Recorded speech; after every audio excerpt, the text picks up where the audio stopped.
ಎಂದೆಂದಿಗೂ ನಗುತ್ತಿರು ನೀನು ನಿನ್ನ ನಗು. ಸ್ನೇಹಿತರೆ ನಮಸ್ಕಾರ, ನಾನು ನಿಮ್ಮ ಆಟೋ ಗಂಗಾಧರ್ ನಲ್ಮಂಗ್ಲ. ಸ್ನೇಹಿತರೆ, ನಮ್ಮ ಆಶ್ರಮಕ್ಕೆ ಈ ದಿನ ಊಟದ ವ್ಯವಸ್ಥೆಯನ್ನು ಮಾಡಿದ್ದಾರೆ ನಮ್ಮ ದೇವರ ಮಕ್ಕಳಿಗೆ.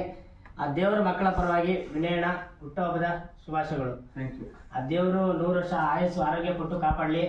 ಇದೇ ರೀತಿ ತುಂಬಾ ಆಶ್ರಮಗಳಿಗೆ ಹೋಗಿ ಇದೇ ರೀತಿ ನಿಮಗೆ ದೇವ್ರು ನೋಡಿ ಊಟ ಹಾಕೋ ಥರ ಬೇಡ್ಕೊಂತ ಇದ್ದೀನಿ ದೇವ್ರ ಹತ್ರ. ಇನ್ನೂ ಹೆಚ್ಚಿನ ಅದೇ ಥರ 17 ಜನ ಇರೋ ಇನ್ನೂ ತುಂಬಾ ಮುಂದುವರಿಲಿ. ಎಲ್ರೂ ಅವ್ರನ್ನ ಮನೆಗೆ ವಾಪಸ್ ಕಳ್ಸೋದಕ್ಕೆ ಪ್ರಯತ್ನ ಪಡ್ತಾ ಇದ್ದೀರಾ. ಆದ್ರೆ ಎಲ್ಲ ಆಗ್ಲಿ, ಎಲ್ರಿಗೂ ದೇವ್ರು ಚೆನ್ನಾಗಿತ್ತು. ಇವತ್ತು ವಿನಯಣ್ಣ ಹುಟ್ಟುಹಬ್ಬ. ಇವತ್ತು ಎಲ್ಲರೂ ಒಂದು ಜೋರಾಗಿ ಕ್ಲಾಪ್ ಕೊಡಿ.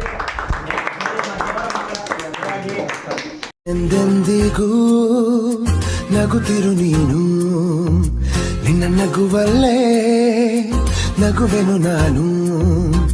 ನಿನ್ನ ನಗುವಿಗೆ ಬೆಲೆಯನ್ನು ಕಟ್ಟುವ ಬೆಲೆ ಇದೆ ಏನು?